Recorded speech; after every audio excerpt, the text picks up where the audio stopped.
Good morning, good afternoon. I am live here today in Miami, Florida. So I hope everyone has had a great start to their week. And so today we're going to talk about multiple offers.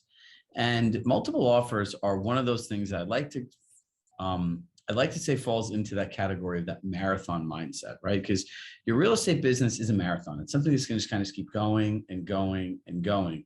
And what I find is learning certain skills along the way. It's like riding a bicycle. Once you know how to ride a bike, you can always hop on and get back on, and it's not a problem. But if you never really learn how to ride it and take the time to do it the right way, it's something that might be challenging. It might feel overwhelming. And the longer time goes by, the more challenging it becomes. Right? So who here finds multiple offers to be a little challenging in today's market? Everyone should raise their hand, because if you knew the secret to winning every time, you'd be rich, right? So when we start thinking through this, what we want to walk through today is an actual process to follow, right? And when we start thinking about our business, we want to start thinking about how can we invest the time today to learn a process that's repeatable, predictable, and scalable. Repeatable meaning that we're going to do it with the same framework over and over and over again. We want to say that this repeatable process becomes predictable. If we do the same thing over and over again, the outcome becomes predictable. And in this scenario, predictability means your clients are going to be at a certain place going into the transaction, right? What happens once a transaction starts? There's so many different factors that will make it out of control, correct? But the way that you set the scenario up can become predictable, right? And when you say scalable, then how can we scale this through other people, team members, staff members? And this is the signs of a very successful and healthy business. So let me just share my screen here and we'll get rocking and rolling.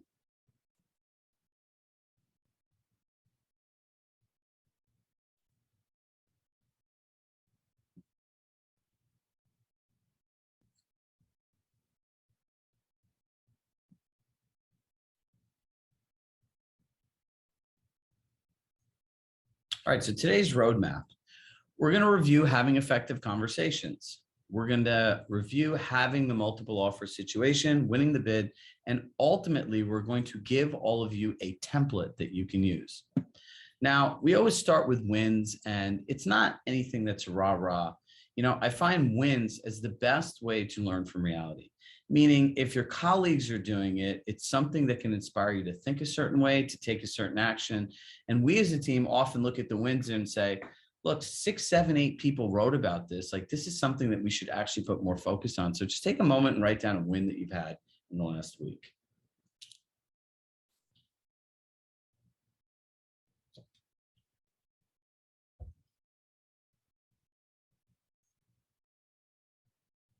New listing, 4 new listings, closing yesterday.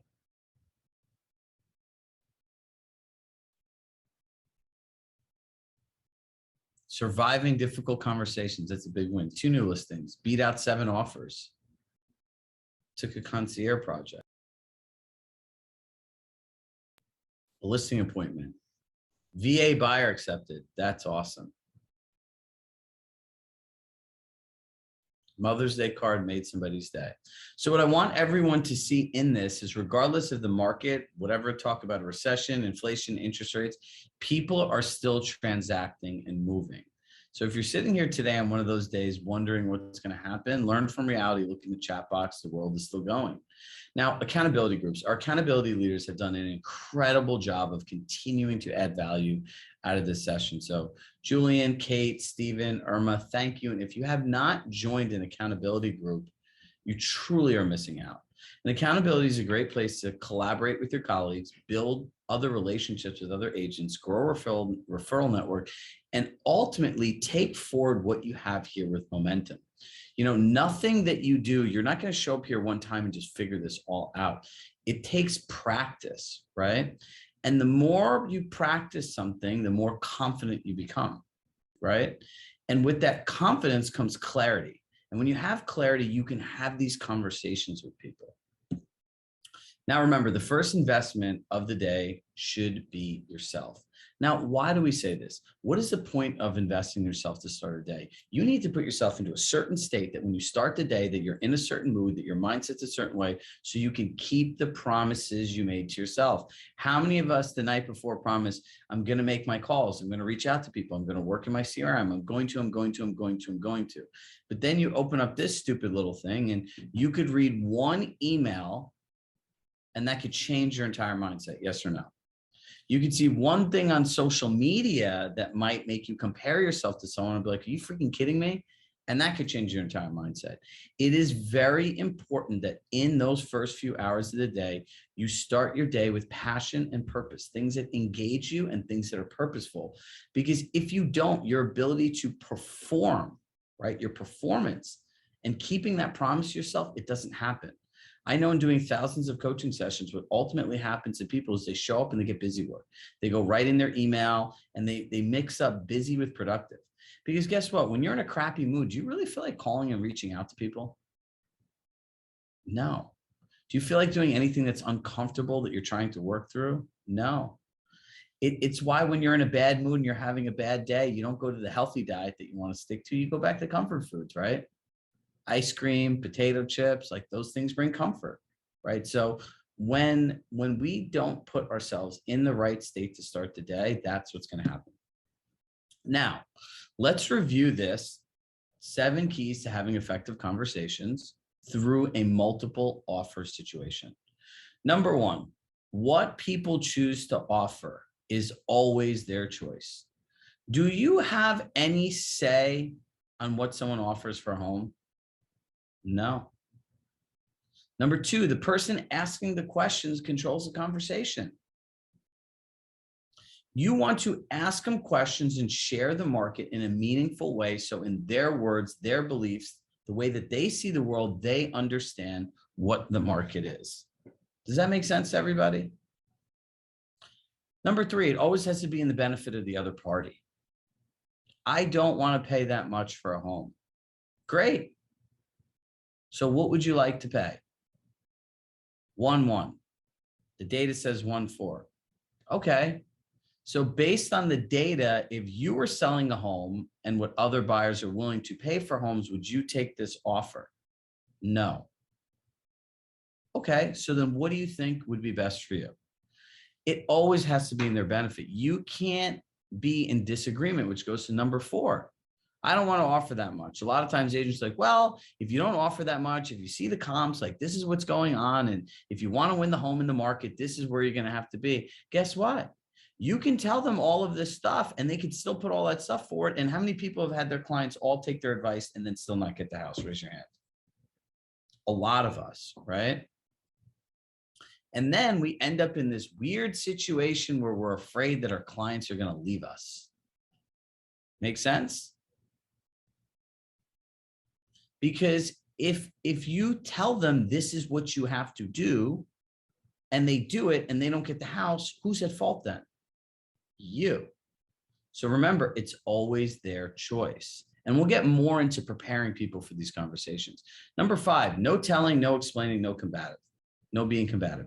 You can't tell, explain, or be forceful in a conversation with somebody to get them to do something. And even if you are combative and they agree to something, right, it doesn't mean that they're going to necessarily want to follow through with it any more than in that moment.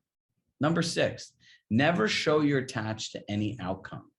The more they feel you're attached to an outcome, the less likely they are to do what's best for them. Hey, we're going to put this offer forth. And if it doesn't get accepted, it's 100% okay. And that we could just keep moving forward and look at other properties. Or you're going back and forth with them about $10,000, right? Like you can't be attached, right? Normally it's like you can't. They don't really say that, but you can't be attached to the outcome. They have any feeling that you're attached to the outcome, they're just going to push back. And a lot of times it's self-sabotage.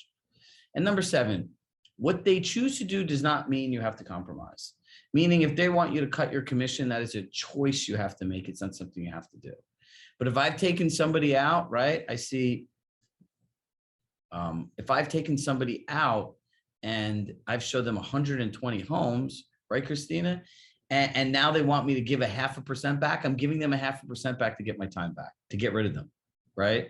Versus if they've seen 3 homes and they're like, I want 1%, that's a business decision, right? So when people talk about cutting commissions, it is a business decision. Do not make it about emotions and being a person of, what's the word, principle, right?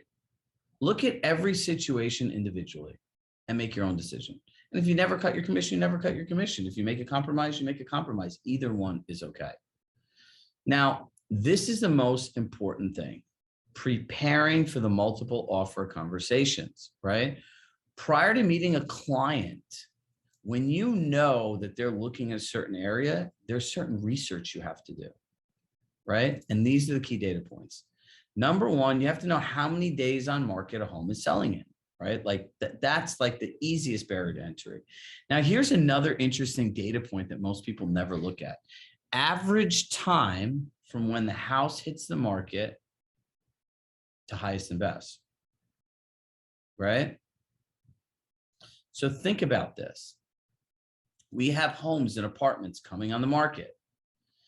You want to know in a certain area, if your client's looking, how many of them go to highest and best, how many of them actually, if a house goes on Monday, it's not very likely that they're going to take an offer at the end of the day. They're going to probably wait a couple of days to do a highest and best. You're going to want to know what that timing is. And you're also going to want to know how many houses just they took an offer in a day. Because a lot of times in this market, it's hard for our clients to plan, hard for us to plan around. Because like, well, a new property came on, my clients want to get there so they don't lose out. They're not going to lose out. There's generally a window that you could bring them in based on actual data. And that's something you could share with them and be aware of. Number 4, list price to sales price, right? Like how much are people really willing to pay more than what a seller's asking? Percent sold via financing. You want to know in these neighborhoods, how many homes are selling via financing and how many are selling via cash, right? Because that's important, because in a heavy cash area, we could do everything we can do, and the seller could still not take our offer. I believe it is crucial for you to tell people this up front. And the way you get through it is by the data. You know, I would say, Renee, do you know that 80% of the homes in this area are selling via cash, which means we could do everything that we want. We have financing and the seller could not take our offer. Now, if in the market with what's going on in the world, would you prefer a cash offer or a financing offer? Ask them. And they're always going to say cash. Why? Because it's security and everything else. Well, what would make you want to take a financing offer? And let them answer. And they could say, yeah, most sellers are just like you. But you ask them these questions, so the words are theirs, the answers are theirs, and the suggestions are there. All right, I'm going to pause for a second. Just hit yes if you're with me up until this point.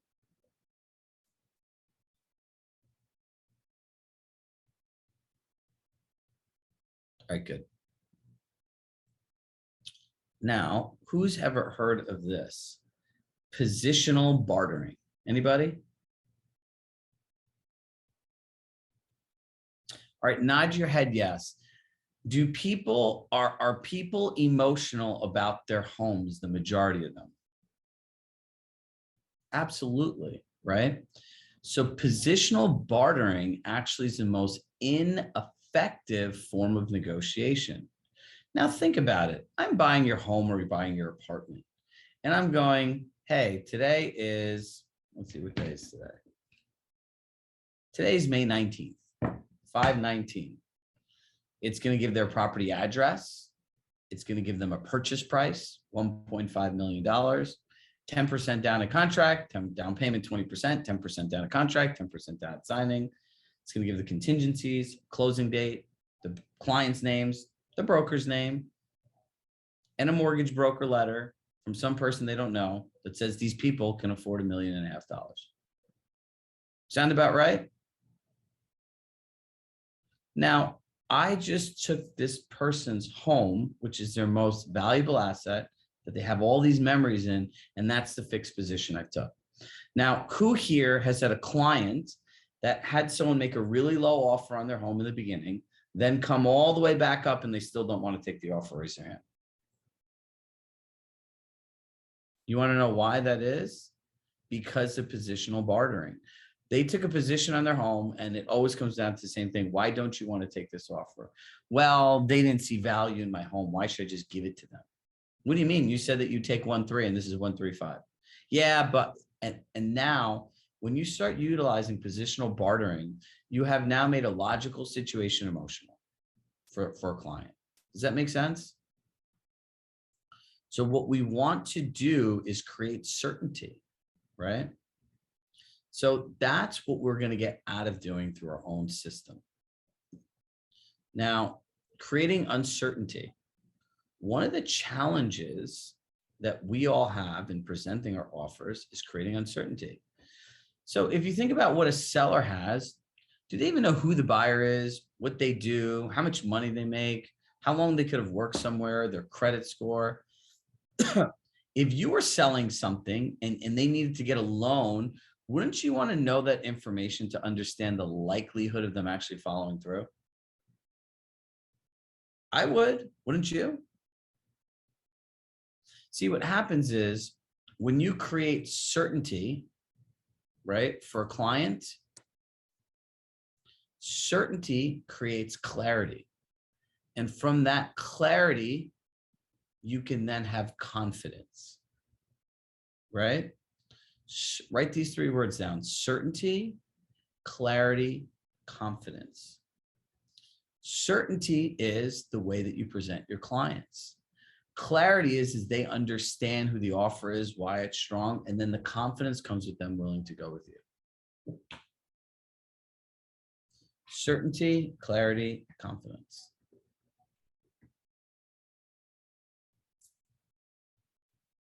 Asking the listing agent great questions.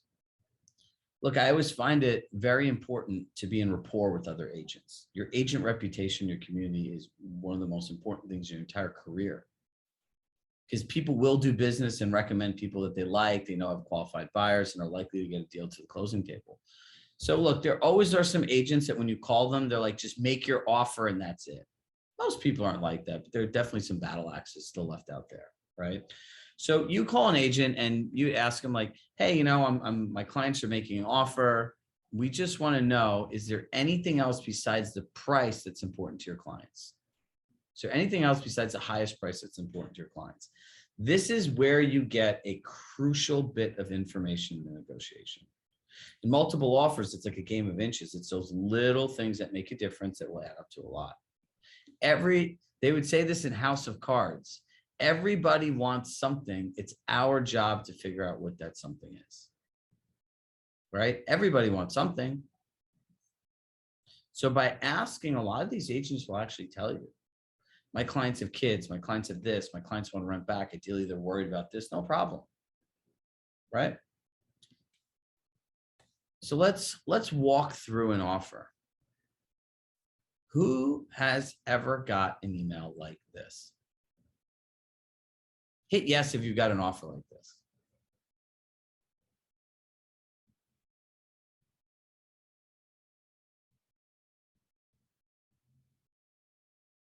Nobody here has ever received an email offer like this. I find this very hard to believe.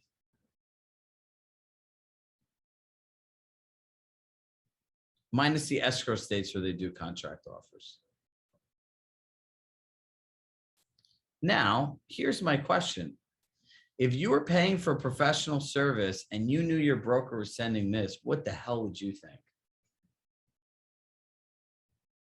This is bad. And this is exactly why people don't like real estate agents. You're getting paid $20, $30, $40, $50,000, and this is what you're sending. Even worse, some people send text messages. I see Olivia shaking her head. So I'll tell you guys a quick funny story. At some point last year, I had a client reach out to me who I've sold 5 houses for. Mind you, I have not sold real estate really in 4 some odd years. So, you know, her name was Heidi. She reached out to me. She's like, how are you doing? How's your family? How are your kids and everything else? And so she goes, I have a house to sell. I said, so you mean the house that I found flooded, that you had to gut to the studs, that you've been paying taxes on for like the last 5+ years, empty? She goes, yeah, it's finally done, but would love for you to sell it for me. I said, Heidi, I don't live in Westchester County anymore. I go, I live in Westport, Connecticut, and I have a whole coaching business around the entire country. You know, she asked me a little bit more about it. She was really happy for me. She says, congratulations. And she goes, you know, let me ask you a question. I said, sure. She goes, do you have a New York real estate license still? And I said, yes. She goes, so you're a liar. I go, excuse me? She goes, you're a liar. And I go, why are you calling me a liar? She goes, you promised me you would sell my home. I go, Heidi, I live an hour away. I'm not going there. I'm not meeting anyone. I wouldn't go for, I pretty much spent 20 minutes trying to convince her why I'm a bad agent to do this.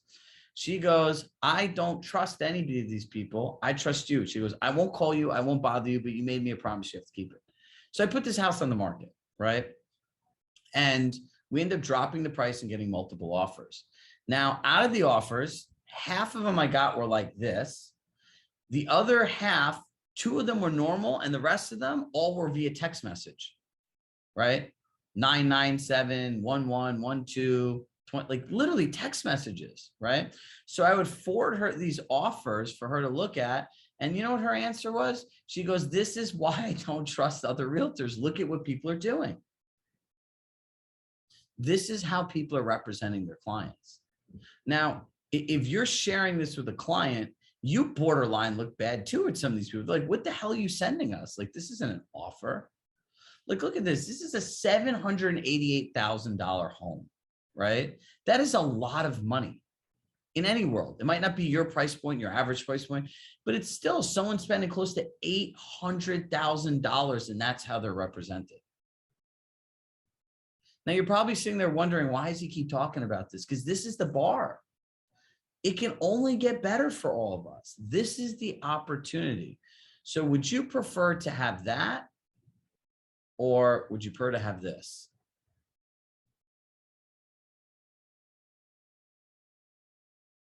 Now, this is a real offer.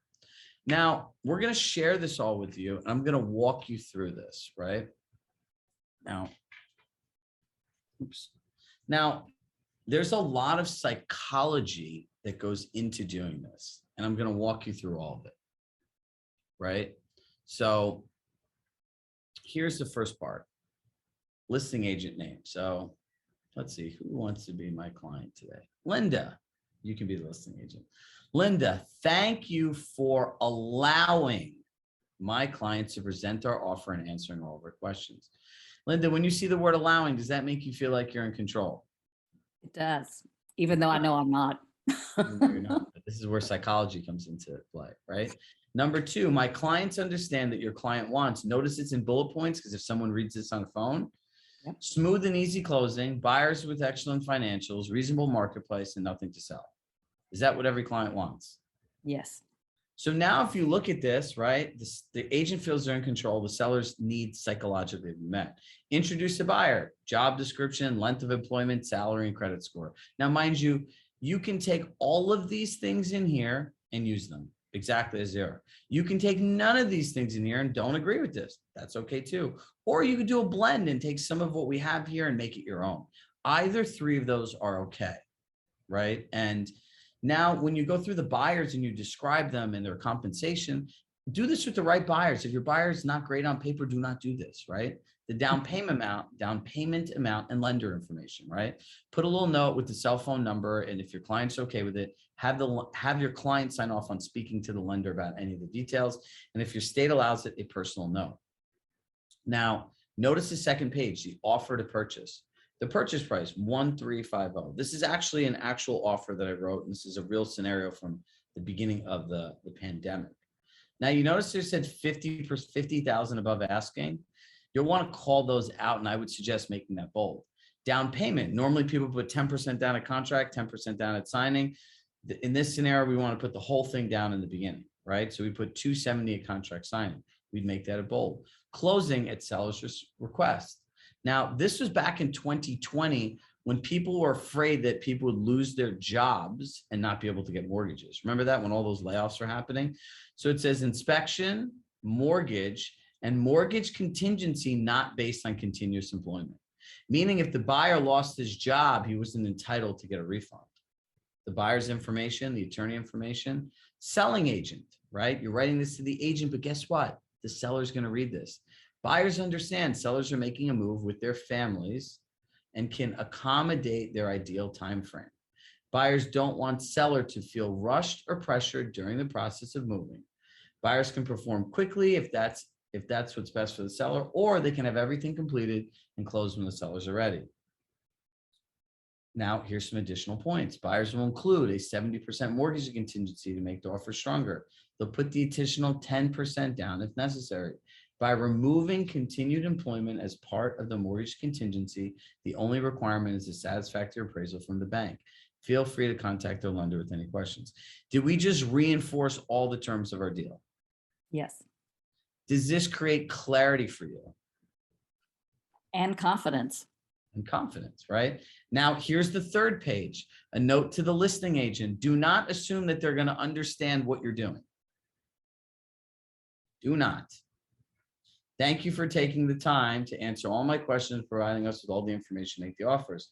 The buyers thought out every detail and would make the seller transition easier from, and I list out the bullet points: down payment, benefit, 20% of contract, mortgage contingency amount, 70%, security of not continuous employment as part of the mortgage, and an offer $50,000 above asking. These all reflect their love for the home and seriousness in providing a simple and stress-free transaction. Now, in this scenario, my client said if it goes to highest and best, he's not buying it. He's willing to put all the money at once, have a higher mortgage contingency based for appraisal purposes, and offer this extra stuff. Their offer is contingent upon not going into highest and best situation. They feel they've presented terms that would make any seller secure during these challenging times. We hope we have the opportunity to work with you and see this through to the end. Now, this next line is very important. We all view this as a collaboration, and if there are any questions, concerns, or requests, we have an open line of communication. The buyers have spoken to their lender. Feel free to contact them with any questions.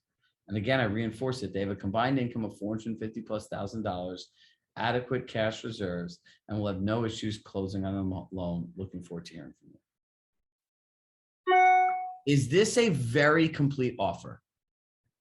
Yes. Hit yes if you're going to now write complete offers going forward.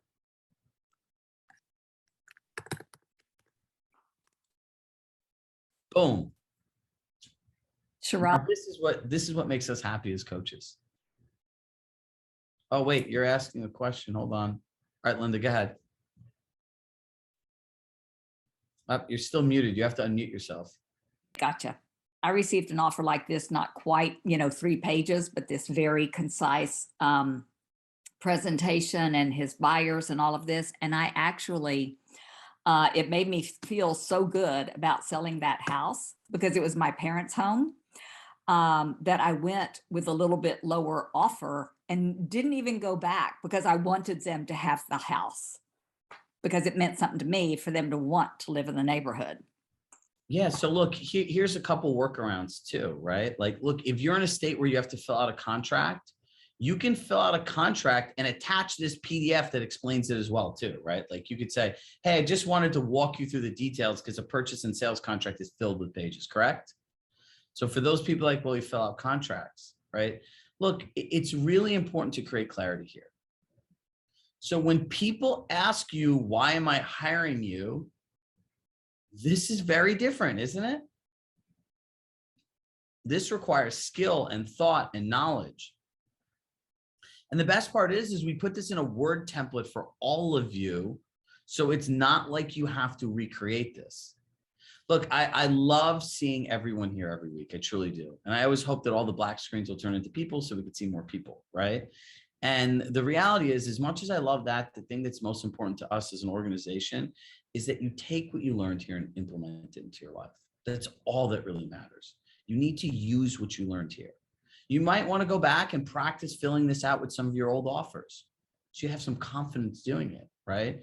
So when you're going through the multiple offer scenario, you can actually walk your clients through, like, take an offer. If I was an agent right now and I was you learning this for the first time, you want to know what I would do?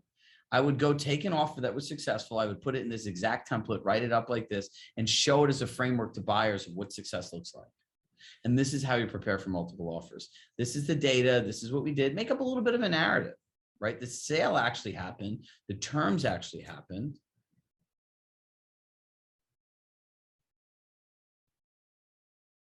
It's all based on reality. Now, look, a quick recap before we go to Q&A. There's a cover letter, right, which is really the outline of the offer and the client profile, right? It's introducing the buyers. Details, this is where you give details, have them organize and outline, answer really any questions that you think the seller and the seller's agent may have in advance. Be clear, right? Agent to agent, right? This is really a nice place to build rapport. And the buyers thought out every detail that can make the seller's transition easier, right? Continuously frame the offer so that it's in the seller's best interest. We all view this as a collaboration. And if there are any questions, we have an open line of communication. How many people really are putting these things in their offer? Not a lot. Lisa is. Good for you, right? But compared to your friends at other companies that we won't name here, they're not doing this. Now think about this. We're going to share the deck with you and everything else.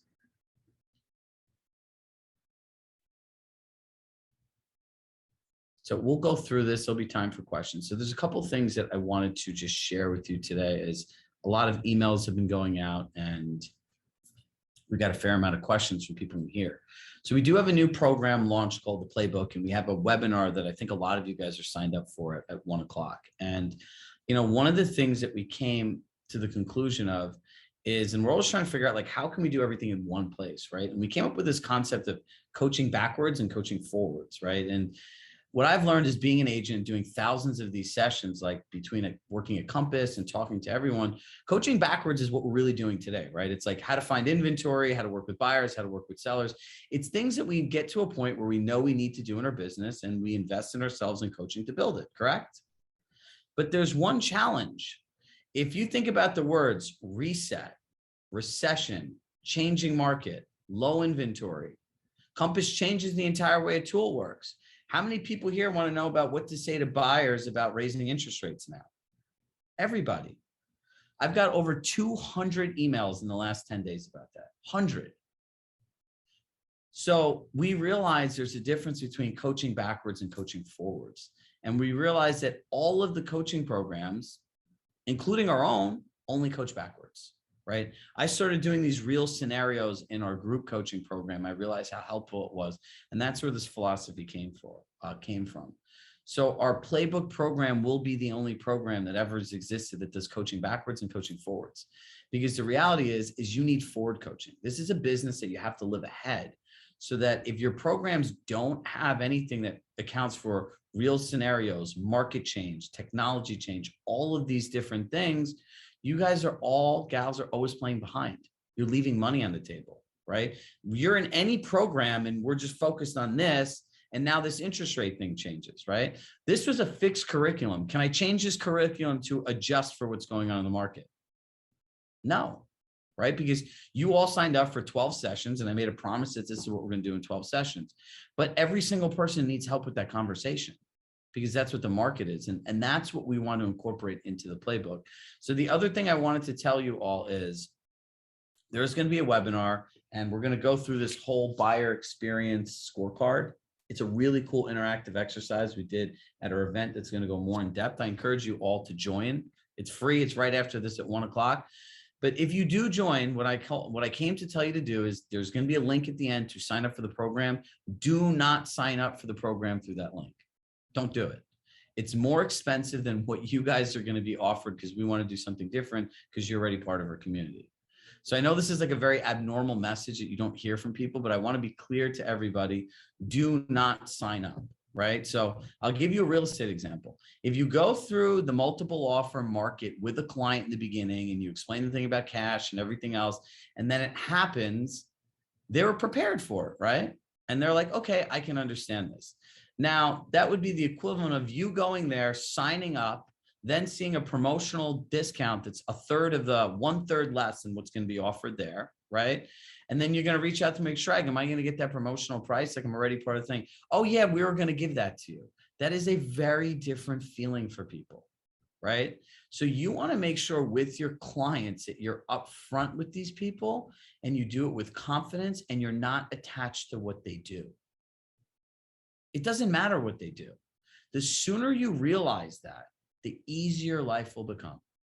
The more you'll end up with the right clients, the better they're going to feel, the better your service is going to be.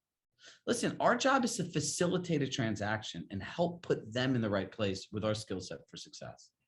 Do you guys see the difference in all of this? All right, so we have a few minutes extra. Like, who has questions? Questions, scenarios, what do we got? Elsa, the link to the webinar is in the chat right now.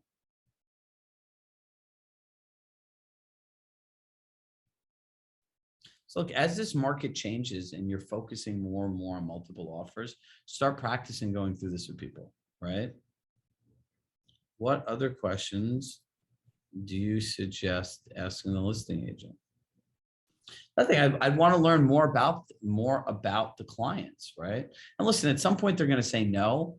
I would get them on your side, right? I would say, look, your job. I said, I'd be very clear. I'd say, I'd say, Jennifer, if I was calling her, Jennifer is very direct, right? I know her, and she would, like, if I called her and I started asking her these questions, she would give me short answers and be like, okay, present your offer. And if I said to Jennifer, hey, Jennifer, I know your job is to get your client the absolute highest price, and my job is to just get my client a home.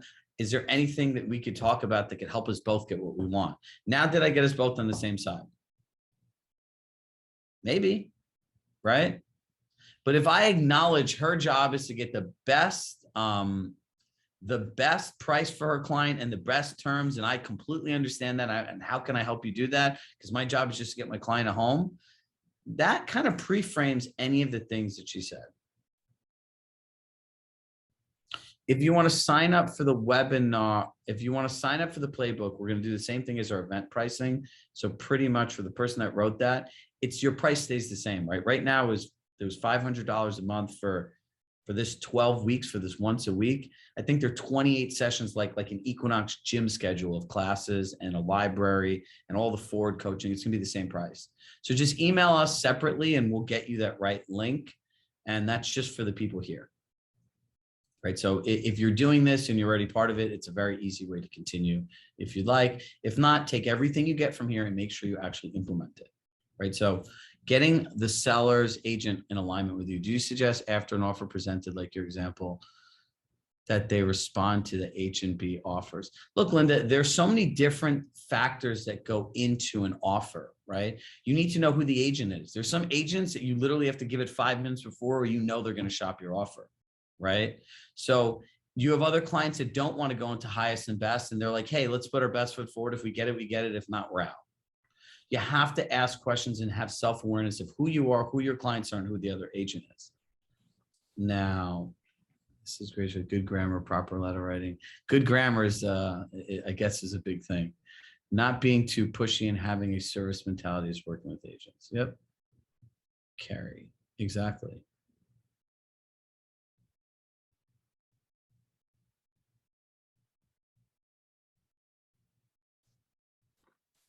Feel like you are schmoozing me with all the intro, though, to be honest. That's good. I want to schmooze you. 100%. I want you to feel schmoozed. I want you to feel in control. I want you to feel I want you to feel everything is well presented, right? And remember this. Yeah, I probably need a Grammarly subscription, 100%. My grammar is terrible. Great speaker, horrible writer. So, my team always tells me, do not start sending people stuff without someone like reading it. You see Brooke smiling. So look, here's the important part. The offer is not for the agent. Like, the big part is you need to get an Adobe subscription. It's $20. It's not going to break your bank, and lock your PDFs, right? If you lock a PDF, somebody can't break all the pages apart. So they have to forward it to the seller. So do you think the seller wants to be smoothed? Absolutely. They want to feel their agent's control. They're getting everything they need, and the buyer stuff. That's who this really is for. And when you lock a PDF, they can't change it. And if you think agents aren't like taking parts of this if they can and sharing it with their clients, then you're crazy. I'm glad you felt smoothed. That's good. I could tell someone that I could tell them I smoothed someone on our coaching call today through an offer. All right, does anyone have any questions? So listen, next week, we're going to go through our implementation session, and we're 2/3 of the way through. The seller stuff is so much fun because it's like magic learning some of these dialogues and scripts and kind of just the way to talk to people. And the way that I look at doing this, it's like a pressure cooker, these situations, and having the right things to say is like the shh, just letting it all out, right? It's like if you ever foam roll and like that thing rolls, you hear all the pops and cracks in your back, you're like, oh my God, this feels great, right? So it's like a good adjustment at the chiropractor. Any of these things will help relieve the situation. And you have to remember, as this market changes, the economy changes, and ultimately the amount of information for free that's available to your clients, you need to change. You can either choose to change this for yourself or the world will choose them for you. And now we'll go back 10 years ago when online leads came out, how many great agents are out of business? So we are going to send an email out with a link to our platform where all of this stuff is at the end of the day today to everyone in this, right? Brooke will stay on here for 5 minutes and share with you how to get on the platform. Brooke, we have a hard stop at 12:50. And this way you can get on and make sure you go onto the platform because that's where everything is. So as always, with love in my heart, I love you all. Thank you so much for your time, your energy, your presence. The fact that all 90 of you show up every single week to the session, like the numbers have been so consistent of the commitment of this group. It's truly inspiring. So Brooke will stay on. We'll show you how to get on the platform. If you want to join us at 1 o'clock, we're going to be going through this cool scorecard exercise, which will really help you understand how your service is, how to operationalize luxury, and how to make this more scalable. And my goal in doing all this is if somebody said, I need to buy your service, like, what do you do? It's here, it's explained, it's quantified. Imagine someone came on the street and say, all right, you're going to sell me a $2 million house. What is your service for $50,000? And you give them the service, like, okay, I pay $50,000 for that. Because the reality is I can tell you this, the webinar is an hour. If I bought a home in any market, regardless of how smart I am, I would never buy a house without a realtor. I was looking at houses in Westport, Connecticut. I had a realtor. I would not ever buy a house. What a real estate agent offers is more valuable. We all just need to get better at looking at the details and sharing the way that we explain it with people. All right, let me not take up any time for the demo, and I shall see you all soon. Bye, everybody.